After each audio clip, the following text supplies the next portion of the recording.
Gwamna Inuwa Yahaya manama dow nasaraku o heɓi ha wakkere nyaundigu yaki hakkilowol nirɗum jawmu enta wallinde Honorable Muhammad Ali Pate e ardiɗo wakkere hakkilordu e jangal yeso leddi e leddi The Dental Bill and Melinda Gates Foundation Christopher Alias yillo e diwal Gombe.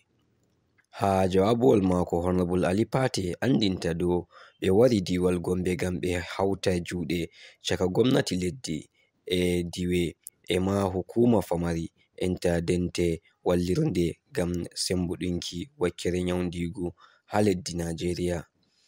O manirte no gwamna Inuwa Yahaya dari darnde sottol ngam heɓuki nyaundigu enta fadduki nyawu njuru andiraga e polio. O biyata tiɗɗol gwamnajo ɗon waɗi o heɓi manda ha wakkere hakkileki e jamu.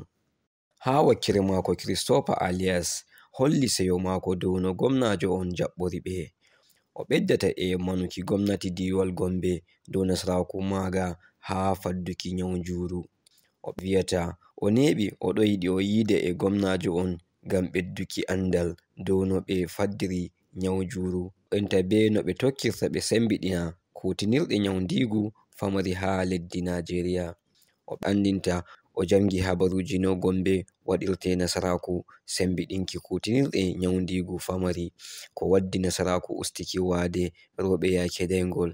O torata Alhaji Inuwa Yahaya dow wallita andina luttuɓe ardiɓe diwe leddi Nigeria ɗatal o tokki ngam fadduki nyawu njuru enta sembiɗinki kutinirɗe nyaundigu famari. Gwamna Muhammadu Inuwa Yahaya holli seyo dow yillore nden o yetti hoɓɓe ɓen e manore o andin ɓe no gwamnati mako habdirte ngam yaruki wakkere andal nyaundigu lumo demri e durol yeso iga jaɓuki mako laamu ha hitande 2019. O ɓeddi andungo ɓe no o nyiɓi enta wo'itini asibiti ha gundumaji 114 nder diwal Gombe. Gwamnajo jaɓɓitiri hoɓɓe mako e deftere ko sawi kuɗe o waɗani diwal Gombe ha laamu mako je arande enta deftere sawi taskaram duɓi 10 ko didanama diwal Gombe iga hitande 2020 ko yarata 2030.